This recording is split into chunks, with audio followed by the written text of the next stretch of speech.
تو ہم حضور علیہ السلام کا سفر معراج بیان کر رہے تھے۔ 2 آسمانوں تک کا جو سفر ہے اس سفر کو ہم نے پچھلے جمعہ مبارک پر بیان کیا تھا۔ حدیث مبارکہ بہت طویل ہے، انشاءاللہ العزیز اختصار کے ساتھ میں اس حدیث مبارکہ کو آپ کے سامنے پیش کرنے کی سعادت حاصل کرتا ہوں۔ پہلے آسمان پر آقا علیہ السلام کی ملاقات جناب سیدنا آدم علیہ السلام سے ہوئی۔ دوسرے آسمان پر آقا علیہ السلام کی ملاقات حضرت یحییٰ و عیسیٰ سلام اللہ تعالی علیہما سے ہوئی۔ حضور علیہ السلام فرماتے ہیں ثم صعد بی الی السماء الثالثہ، پھر مجھے تیسرے آسمان کی طرف لے جایا گیا۔ فاستفتح، جس طریقے سے پہلے دونوں آسمانوں پہ دستک دی گئی، تیسرے آسمان پر بھی دستک دی گئی۔ قیل من ھذا، پوچھا گیا کون ہے؟ قال جبریل، جبریل امین نے عرض کی میں جبریل آیا ہوں۔ قیل ومن معک، پھر پوچھا گیا ہے جبریل تیرے ساتھ اور کون ہے؟ قال محمد صلی اللہ علیہ وسلم، جبریل امین نے عرض کی میرے ساتھ محمد مصطفیٰ آئے ہیں۔ قیل وقد ارسل الیہ، پھر پوچھا گیا کیا ان کو بلایا گیا ہے؟ قال نعم، کہا ہاں ان کو بلایا گیا ہے۔ قیل مرحبا بی، کہا پھر ان کا آنا مبارک ہو۔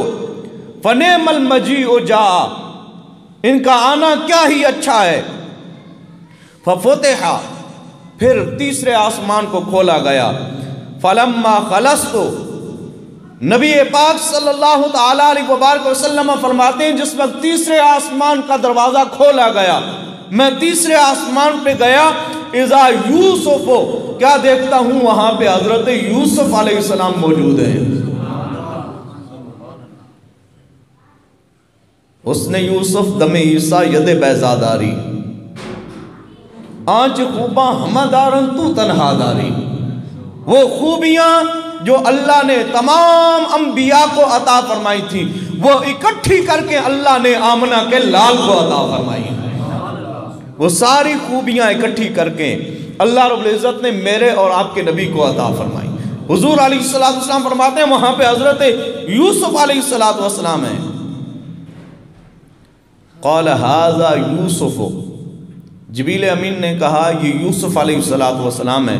فسلم علیہ، یا رسول اللہ آپ انہیں سلام کیجئے۔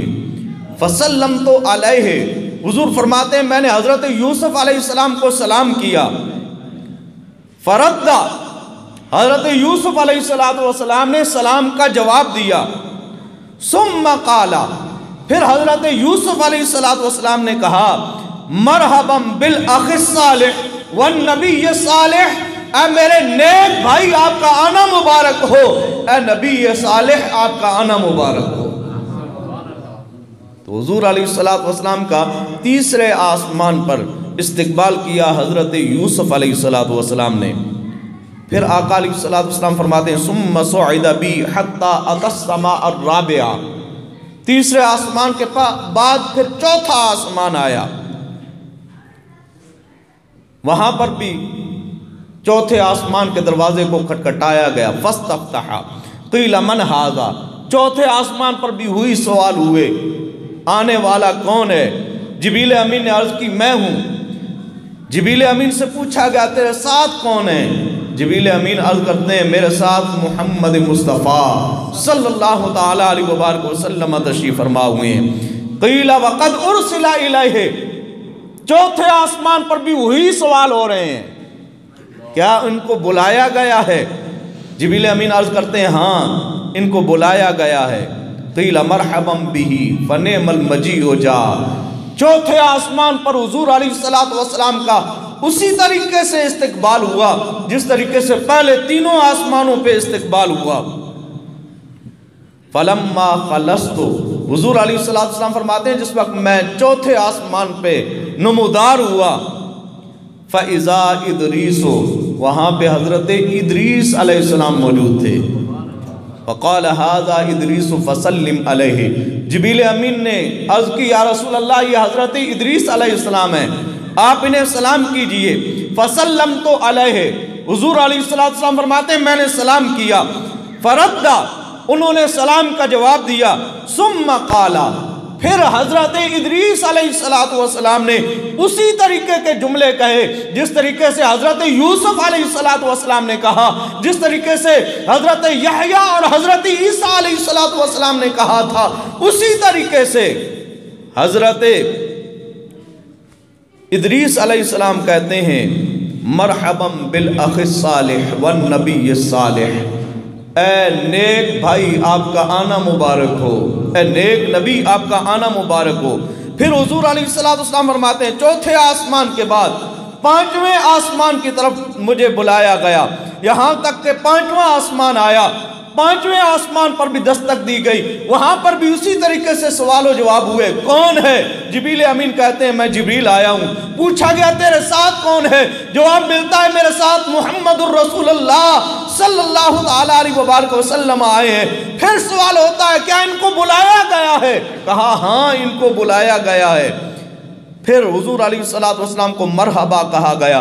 حضور علیہ السلام فرماتے ہیں جس وقت میں پانچویں آسمان پہ گیا فَإِذَا ہارون وہاں پہ حضرت ہارون علیہ السلام تھے. قال هذا ہارون فسلم علیہ نبی پاک صلی اللہ تعالیٰ علیہ وبارک وسلم فرماتے ہیں جبریل امین نے کہا یا رسول اللہ یہ ہارون ہے آپ انہیں سلام کیجئے. فسلمت علیہ حضور علیہ السلام فرماتے ہیں میں نے حضرت ہارون علیہ السلام کو سلام کیا. فردا انہوں نے جواب دیا. ثم صعد بی پھر حضور علیہ السلام فرماتے ہیں وہاں سے ہم آگے بڑھے یہاں تک کہ چھٹا آسمان آیا. حتی اتی السماء السادسہ چھٹا آسمان آ گیا. وہاں پر چھٹے آسمان کے دروازے کو بھی کھٹکھٹایا گیا. چھٹے آسمان پہ بھی وہی سوال ہوتے ہیں. قیل من ھذا پوچھا گیا کون آیا ہے؟ قال جبریل جبریل امین کہنے لگے میں جبریل ہوں. قیل ومن معک پوچھا گیا آپ کے ساتھ اور کون آئے ہیں؟ قال محمد وہاں پہ پھر جبریل امین کہتے ہیں میرے ساتھ محمد صلی اللہ تعالیٰ علیہ وبارک وسلم آئے ہیں. قیل وقد ارسل الیہ چھٹے آسمان پہ بھی وہی سوال کیا ان کو بھیجا گیا بلایا گیا ہے؟ قال نعم ہاں ان کو بلایا گیا ہے. قیل مرحبا بہ فنعم المجیء جاء وہاں پہ چھٹے آسمان پر بھی آقا علیہ السلام کا استقبال کیا جاتا ہے. ففتح آقا علیہ السلام فرماتے ہیں چھٹا آسمان کھلا. فلما خلصت اور جس وقت میں اندر پہنچا فاذا موسیٰ وہاں پہ حضرت موسیٰ کلیم اللہ موجود تھے. چھٹے آسمان پہ حضرت موسیٰ علیہ السلام تھے. قال هذا موسیٰ فسلم علیہ وہاں پہ چھٹے آسمان پہ حضرت موسیٰ علیہ السلام کو دیکھ کر جبریل امین آقا علیہ السلام سے عرض کرتے ہیں یا رسول اللہ یہ موسیٰ علیہ السلام ہیں آپ انہیں سلام کیجئے. آقا علیہ السلام فرماتے ہیں میں نے سلام کیا. موسیٰ علیہ السلام نے جواب دیا اور پھر موسیٰ علیہ السلام نے استقبال کرتے ہوئے وہی جملے کہے جو حضرت عیسیٰ علیہ السلام حضرت ادریس علیہ السلام حضرت یحییٰ علیہ السلام اور حضرت یوسف علیہ السلام نے کہے تھے. وہی جملے یہاں پہ حضرت موسیٰ علیہ السلام کہہ رہے ہیں. کہا مرحبا بالاخ الصالح والنبی الصالح اے نیک بھائی آپ کا آنا مبارک ہو، اے نیک نبی آپ کا آنا مبارک ہو. فلما جاوزت بقا نبی پاک صلی اللہ تعالیٰ علیہ وبارک وسلم فرماتے ہیں جس وقت موسیٰ علیہ السلام کے پاس سے میں آگے گزرنے لگا تو موسیٰ علیہ السلام رونے لگ گئے. اس رونے کی کئی وجوہات مفسرین کرام نے بیان کی ہیں کہ حضرت موسیٰ علیہ السلام رو کیوں رہے تھے. ایک وجہ جو بیان کی گئی اس حدیث مبارکہ کے اندر،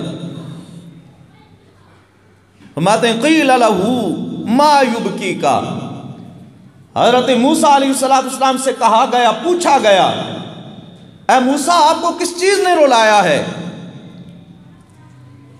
موسیٰ علیہ السلام آگے سے فرماتے ہیں اب قیل ان غلاما بعث بعدی يدخل الجنت من امتی اکثر ممن يدخلها من امتی۔ موسیٰ علیہ السلام نے فرمایا کہ یہ نوجوان جس کو اللہ نے میرے بعد نبی بنا کر مبعوث فرمایا، اس کی امت میری امت سے زیادہ تعداد میں جنت میں داخل ہوگی۔ میں اس وجہ سے رو رہا ہوں کہ بنی اسرائیل والوں نے مجھے نہ پہچانا اور امت محمدیہ نے اپنے پیارے محبوب محمد مصطفیٰ کو پہچان لیا۔ رونے کا سبب یہ ہے کہ میری امت کم تعداد میں جنت میں جائے گی اور محمد مصطفیٰ کی امت کثرت کے ساتھ جنت میں داخل ہوگی۔ دوزخ میں کوئی آپ کا امتی نہ جائے گا کیونکہ رسول پاک سے دیکھا نہ جائے گا۔ کثرت کے ساتھ حضور علیہ السلام کی امت جنت میں داخل ہوگی۔ فرماتے ہیں میں اس وجہ سے رو رہا ہوں۔ دوسری وجہ جس کو محدثین کرام نے بیان کیا ہے، باتیں اس وجہ سے روئے کہ موسیٰ علیہ السلام رب کی بارگاہ میں التجائیں کرتے رہے، مولا تو مجھے اپنا دیدار کرا، اپنا جلوہ دکھا۔ اللہ رب العزت کی طرف سے جواب ملتا لن ترانی، اے موسیٰ تو مجھے نہیں دیکھ سکتا۔ آج جس وقت موسیٰ علیہ السلام نے دیکھا کہ نبی آخر الزمان جناب محمد مصطفیٰ صلی اللہ تعالیٰ علیہ وبارک وسلم آگے سفر کر کے جا رہے ہیں، تو حضرت موسیٰ علیہ السلام سے رہا نہ گیا۔ فرط شوق میں، فرط محبت میں حضرت موسیٰ علیہ السلام رونے لگ گئے۔ وہاں حضرت موسیٰ علیہ السلام خود مقتدی تھے، خود تقاضا کر رہے تھے کہ مولا مجھے تو اپنا دیدار عطا فرما، اور یہاں پہ محبوب خدا کو خود رب نے عرشوں پر بلایا ہے، خود رب نے بلایا ہے۔ وہ ایک شاعر کہتا ہے جانا موسیٰ کا کجا، جانا محمد کا کجا۔ موسیٰ علیہ السلام جس وقت طور پہ گئے، ایک صفاتی تجلی رب کی دیکھی، حضرت موسیٰ علیہ السلام بے ہوش ہو کے گر پڑے۔ فخر موسیٰ صاعقا، موسیٰ علیہ السلام بے ہوش ہو کے گر پڑے۔ وہ فارسی والا ایک کہتا ہے موسیٰ ز ہوش رفت یک تجلی صفات، تو این ذات می نگری در تبسمی۔ یا رسول اللہ موسیٰ نے ایک تجلی دیکھی اور ان کے ہوش چلے گئے، وہ بے ہوش ہو گئے۔ یا رسول اللہ آپ نے تو عین ذات کا مشاہدہ کیا، پھر بھی مسکرا رہے ہیں۔ جانا موسیٰ کا کجا، جانا محمد کا کجا، اپنا جانا اور ہے رب کا بلانا اور ہے۔ اپنا جانا اور ہے، رب کا بلانا اور ہے۔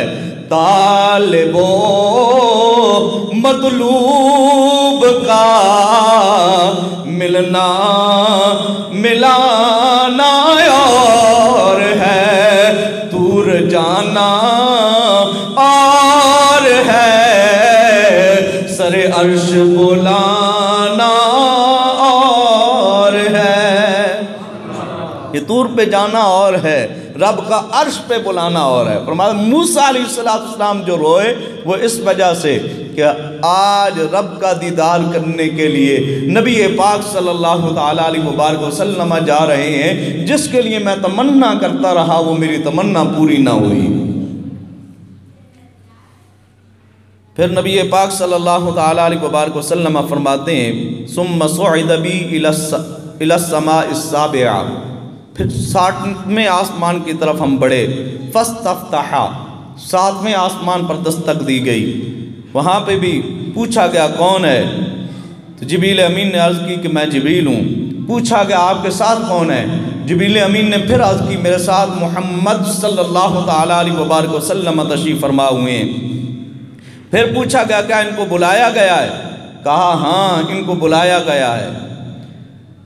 پھر آقا علیہ السلام کو مرحبا کہا گیا اور کہا گیا آپ کا آنا مبارک ہو۔ نبی پاک صلی اللہ تعالیٰ علیہ وبارک وسلم فرماتے ہیں جس وقت میں 7ویں آسمان پہ چڑھا، فَإِذَا إِبْرَاهِيمُ، وہاں پہ ابراہیم خلیل اللہ موجود تھے۔ حضور علیہ السلام فرماتے ہیں میں نے معراج کی رات ابراہیم خلیل اللہ علیہ السلام کو دیکھا۔ اگر تم یہ دیکھنا چاہتے ہو کہ ابراہیم کیسے ہیں، میں اپنے باپ ابراہیم کے سب سے زیادہ مشابہ ہوں، تم مجھے دیکھ لو۔ حضور علیہ السلام نے فرمایا ابراہیم کے سب سے زیادہ مشابہ اللہ نے میں محمد کو بنایا ہے۔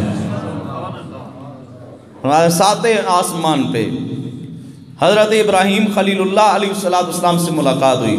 قال ھذا ابوک، وہاں پہ جبریل امین نے عرض کی یا رسول اللہ یہ آپ کے باپ ہیں ابراہیم علیہ السلام۔ فسلم علیہ، یا رسول اللہ آپ سلام کیجئے۔ فسلمت علیہ فردا، حضور علیہ السلام فرماتے ہیں میں نے سلام کیا، ابراہیم علیہ السلام نے سلام کا جواب دیا۔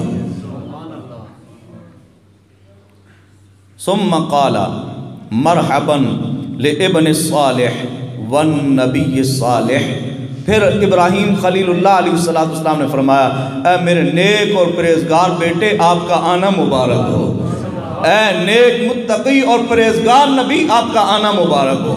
دیکھیں اس سفر معراج کے اندر جس وقت آسمانوں پہ حضور علیہ السلام تشریف لے جانے والے ہیں، 7 آسمان ہیں۔ پہلے آسمان پہ حضور علیہ السلام کے پہلے جد اعلیٰ پوری انسانیت کے باپ جناب حضرت آدم علیہ السلام موجود تھے، وہ استقبال کر رہے ہیں۔ آخری آسمان آتا ہے تو وہاں پہ ابراہیم خلیل اللہ علیہ السلام موجود ہیں۔ حضور علیہ السلام کا استقبال کیا گیا۔ پھر حضور علیہ السلام فرماتے ہیں ثم رفعت الى سدرۃ المنتہی، حضور فرماتے ہیں پھر مجھے سدرۃ المنتہی کی طرف اٹھایا گیا۔ فَإِذَا نَبْقُهَا مِثْلُ قِلَالِ حَجَرَ، حضور علیہ السلام فرماتے ہیں وہاں سدرۃ المنتہی پر، سدرہ کہتے ہیں بیری کو، وہاں پہ سدرہ کے مقام پر ایک بیری کا درخت تھا، اس کے جو بیر ہیں حضور علیہ السلام فرماتے ہیں حجر کے مٹکوں کے برابر وہ بیر ہیں، یعنی اتنے بڑے بڑے بیر تھے۔ حجر یہ یمن کے اندر ایک شہر ہے، وہاں پہ اسپیشلی طور پر مٹکے بنتے تھے جن کے اندر پانی بھرا جاتا تھا۔ تو حضور علیہ السلام نے فرمایا جس طریقے سے وہ حجر کے مٹکے ہوتے ہیں، اتنے بڑے بیر اللہ رب العزت نے سدرۃ المنتہی پہ لگائے ہوئے ہیں۔ وَوَرَقُهَا مِثْلُ أَذَانِ الْفِيلَةِ، حضور علیہ السلام فرماتے ہیں کہ اس کے جو پتے ہیں وہ پتے اس طرح اتنے بڑے ہیں جس طریقے سے ہاتھی کے کان ہوتے ہیں، اتنے بڑے اس کے پتے ہیں۔ قال ھذا سدرۃ المنتہی، حضور علیہ السلام فرماتے ہیں کہ جبریل امین نے کہا یا رسول اللہ یہ سدرۃ المنتہی ہے۔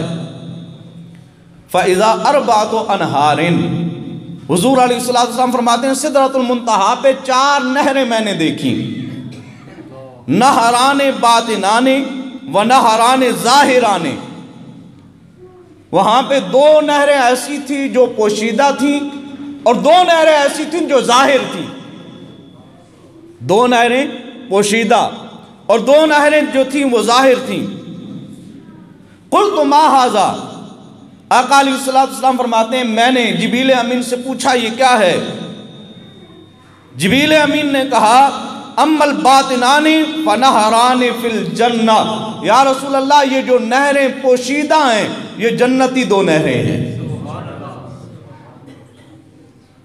پوشیدہ نہر چھپی ہوئی، کوئی چیز پوشیدہ ہو، ہم میں سے کسی نے دیکھی ہو، زمین کے نیچے جو چھپی ہوئی اشیاء ہیں ہماری نظر میں آتی ہیں، یہ نبی کی نگاہ ہے، پوشیدہ چیز کو بھی نگاہ نبوت دیکھ سکتی ہے۔ حضور علیہ السلام نے وہ پوشیدہ نہریں بھی دیکھیں، اور جبریل امین نے فرمایا یا رسول اللہ صلی اللہ علیہ وسلم، یہ جو پوشیدہ نہریں ہیں یہ دو جنت کی نہریں ہیں۔ وَأَمَّا الظَّاهِرَانِ فَالنَّيْلُ وَالْفُرَاتُ، حضور علیہ السلام نے فرمایا یہ جو ظاہری دو نہریں ہیں، ایک نیل اور دوسری فرات، ہمارا یہ دو ظاہری نہریں ہیں، یہ جو فرات عراق کے اندر ہے، نیل بھی عرب کے اندر ہے، یہ دونوں نہریں جو ہیں اس حدیث مبارکہ کی روح سے پتہ چلتا ہے یہ جنتی نہریں ہیں۔ یہ کون سی نہریں ہیں؟ جنتی نہریں ہیں۔ دو نہریں وہ ہیں جو پوشیدہ ہیں، وہ جنتی ہیں، جو ظاہر ہیں وہ نیل اور فرات ہیں۔ ثم رفع لی البیت المعمور، حضور علیہ السلام فرماتے ہیں سدرۃ المنتہا سے پھر مجھے بیت المعمور پہ لے جایا گیا، اور بیت المعمور وہ جگہ ہے جہاں پہ انبیاء ان کی ارواحیں اللہ تعالیٰ کی عبادت کیا کرتی تھی۔ یہ بیت المعمور وہ جگہ ہے جہاں پہ فرشتے عبادت کیا کرتے تھے۔ حضرت آدم علیہ السلام کو جس وقت دنیا کے اندر بھیجا گیا، حضرت آدم علیہ السلام نے دنیا میں آ کے سب سے پہلا جو مطالبہ کیا رب کی بارگاہ میں کہ مولا وہاں میں جس وقت فرشتوں کے جھرمٹ میں ہوا کرتا تھا، وہاں پہ میں تیری عبادت کیا کرتا تھا، وہاں پہ تیرا گھر تھا، مولا یہاں دنیا کے اندر بھی کوئی گھر ایسا ہونا چاہیے جہاں پہ میں تیری عبادت کر سکوں۔ ہمارے باپ کی پہلی جو رب ذوالجلال کی بارگاہ میں کی ہوئی جو التجا ہے وہ عبادت کی ہے۔ اے انسان تو کہاں غافل ہو گیا ہے، کس جانب جا رہا ہے؟ ہمارے باپ نے پہلی التجا رب کی بارگاہ میں جو کی وہ عبادت کی۔ مولا جس طریقے سے فرشتوں کے جھرمٹ میں عبادت کیا کرتا تھا، یہاں پہ بھی تیرا گھر ہونا چاہیے۔ اللہ رب العزت نے فرشتوں کی ڈیوٹیاں لگائیں، کوہ جودی سے پتھر اٹھائے گئے، کوہ طور سے پتھر اٹھائے گئے، جبل ابی قبیس سے پتھر اٹھائے گئے۔ یہ مختلف پہاڑ جن کا تعلق انبیاء کے ساتھ ہے، میں نے ایک مرتبہ ان کو تفصیلاً بیان کر چکا ہوں خانہ کعبہ کی تعمیر اولی کے حوالے سے۔ مختلف پہاڑوں کے یہ پتھر اکٹھے کیے گئے، فرشتوں کو حکم دیا گیا، جبریل امین نے وہاں پہ اس جگہ کی بنیاد رکھائی، اور وہاں پہ کہتے ہیں کہ جس جگہ بیت المعمور ہے آسمانوں پہ بالکل اسی کے سیدھ میں اللہ نے بیت اللہ کو بنانے کا حکم دیا۔ ان اول بیت وضع للناس للذی ببکۃ مبارکا وہدی للعالمین، جو اللہ نے قرآن مجید میں فرمایا ہے یہ پہلا گھر ہے مکہ کے اندر جس کو لوگوں کے لیے بنایا گیا۔ آج لوگوں کو وہاں سے روکا جا رہا ہے۔ وضع للناس للذی ببکۃ، اور اللہ نے لوکیشن بھی بیان فرمائی، ہمارا لوکیشن اس کی مکہ المکرمہ میں ہے، وہ مکہ میں بنایا گیا۔ بعض دنوں میں یہ بھی سوال آتا ہے کہ پہلا گھر تو مسجد اقصیٰ ہے، مسجد اقصیٰ کو پہلے تعمیر کیا گیا، یہ حضرت آدم علیہ السلام کی منشا پہ پہلے بیت اللہ کو تعمیر کیا گیا، اس وجہ سے اللہ نے فرمایا ان اول بیت وضع للناس للذی ببکۃ مبارکا، ہمارا یہ مکہ کے اندر جو گھر ہے یہ بڑی برکتوں والا ہے۔ ہاں یہاں پہ بیماریاں نہیں آ سکتی، بیماریاں یہاں سے دور ہوتی ہیں۔ مبارکا وہدی للعالمین، میں صرف مسلمانوں کے لیے ہی نہیں بلکہ ہم نے تمام جہان والوں کے لیے اس مکہ کے اندر ہدایت رکھی ہے، اور اس ہدایت والے گھر میں آج مسلمانوں کا داخلہ بھی روک دیا گیا ہے۔ جس طریقے سے مسلمان وہاں جاتے تھے اس طریقے سے مسلمانوں کو وہاں جانے نہیں دیا جاتا۔ تو وہاں بیت المعمور پر آقا علیہ السلام فرماتے ہیں پھر مجھے وہاں پہ لے جایا گیا۔ ثم اتیت باناء من خمر، جو میں نے پچھلے جمعۃ المبارک پر بیان کیا تھا کہ حضور علیہ السلام کے سامنے مختلف برتن لائے گئے، فرماتے ہیں ایک میں دودھ تھا، واناء من عسل، دوسرے میں شہد تھا، فاخذت اللبن، حضور فرماتے ہیں میں نے دودھ کو اختیار کیا، فقال ہی الفطرہ، حضرت جبریل امین عرض کرنے لگے یا رسول اللہ یہی تو فطرت ہے جس کو آپ نے اختیار فرما لیا ہے. انت علیہا و امتک، یا رسول اللہ یہ وہ فطرت ہے جس پر آپ ہیں اور آپ کی امت ہے.